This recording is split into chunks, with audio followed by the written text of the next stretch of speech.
So what's poppin', y'all? It's your boy Flex Luthor. So I'm sure you've probably heard of the phrase being messy. Now around the way, being messy is defined as the act of creating drama or problems within interpersonal relationships. I think it's important to note that it's not just that messy people create drama. See, they also expose said drama at the most inopportune time under socially inappropriate circumstances. But like with all things, there are different levels of messiness. So in this video, we're gonna be talking about how Adele's Someone Like You is a lesson in how to be tastefully messy. So before we jump into this, do me a solid and go ahead and smash that like button and subscribe to the channel to see more videos like this. So before I could talk about how Adele is showing us how to be tastefully messy, first I need to establish that Adele in this song is in fact messy. I mean like super messy. People choose to be messy for a variety of reasons. Some do it for monetary gain, some do it because they're bored and seek entertainment, and some do it because they're angry. And then there are those who act messy because they are confused or hurt and seek clarity or closure. So Someone Like You is essentially about a woman who pops up randomly on her ex to let him know that she isn't really over him, which normally would be a great thing, I suppose, except that in this case, the ex has moved on and has since gotten married. And of course, our main character knows all of this prior to popping up randomly, yet does it anyway. I think the messiness is somewhat obvious with that alone, but I'll go on. The song starts with, "I heard that you've settled down, that you found a girl and you're married now."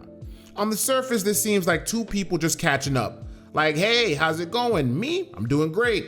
I heard that you settled down and got married. That's awesome." But those of us who have dealt with a messy ex before know what that line really is. It's basically just the setup for the bullshit that's about to come your way. Some sarcastic, bitter ass comment or a manipulative play is on the horizon. She goes on to say, "I heard that your dreams came true. Guess she gave you things I didn't give to you." Ah, there it is. My dreams came true? Fam, I didn't become the Hokage, I'm just married. But her saying that sarcastic ass comment is the setup for her manipulative play. I guess she gave you things I didn't give to you. Now, a relationship could fall apart for a variety of reasons. And I'm of the school of thought that it's not usually any one person's fault entirely. In my opinion, there's always some shared culpability. But by saying, "I guess she gave you things I didn't give to you," Adele is implying had she given him those things, they would have been the ones who got married, thus putting the onus of their failed relationship on her alone, which you may be tempted to interpret as her accepting accountability of their failed relationship, but you need to stay woke. That line is not an accepting of accountability, rather a well thought out advance onto a married man. Messy.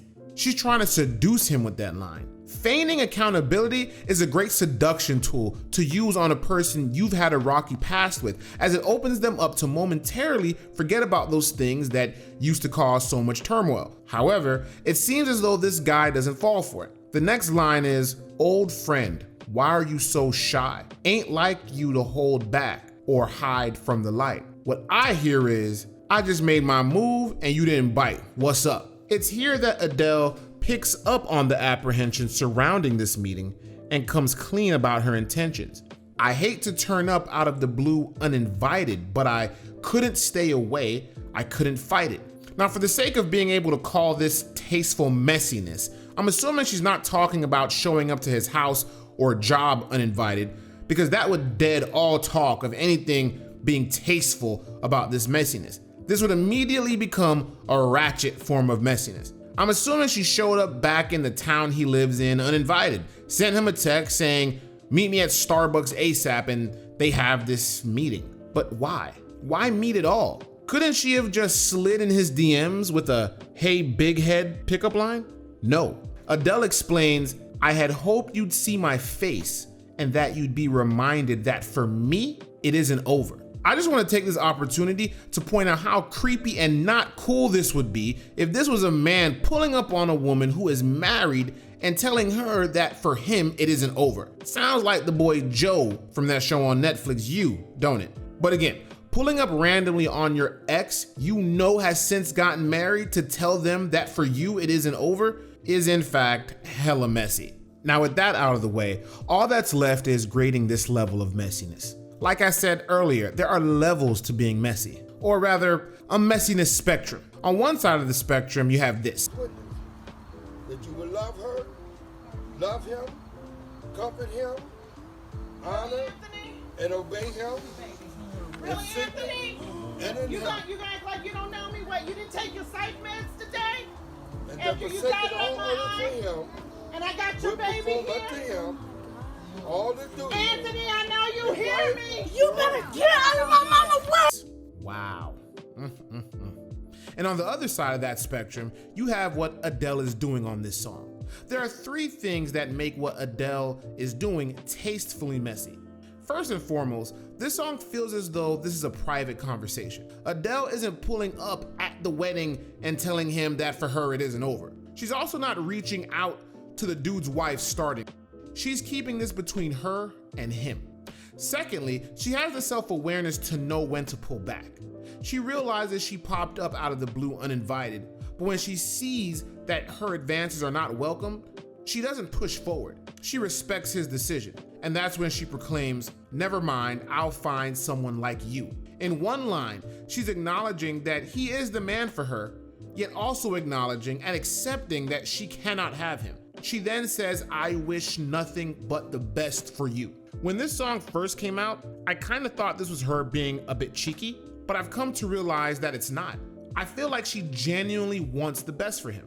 She came through, shot her shot, he stood on his principles, and she's being respectful. It almost feels as though there wasn't full closure to their relationship, and she in that moment has gotten it. That what if has now been answered. A hallmark of folks who are ratchet level messy is that they lack the self-awareness to know when to fall back, when to call it a quits. The last thing that makes Adele tastefully messy in this song is the abundance of emotional honesty. I also think that serves as the core reason why this song is so successful. They say people forget what you say, they even forget what you did, but people never forget the way you made them feel. This is why music lasts forever. When Adele says, "Don't forget me, I beg.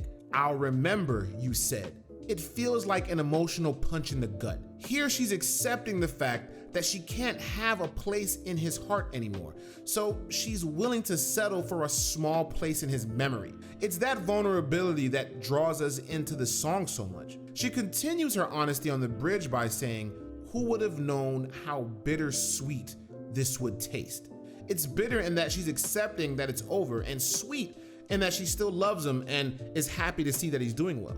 But why be messy? Even if you agree that it's tasteful, why go to such lengths and put yourself out there like that? Well, on the bridge of the song, Adele addresses that by saying, "Nothing compares, no worries or cares, regrets and mistakes, their memories made."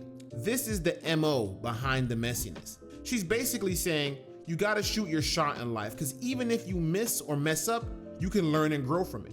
Like I said earlier, she needed that closure, and instead of waiting for it, she went and grabbed it. Now she could begin the process of healing and getting over this and coming out the other side happier and moving on with her life. I think Adele chose to be tastefully messy here because she was going to come out of this situation happier one way or another. Either they rekindle a flame, or she knows for certain that they won't and she can move on. Like she said, sometimes it lasts in love, but sometimes it hurts instead. So what do you think?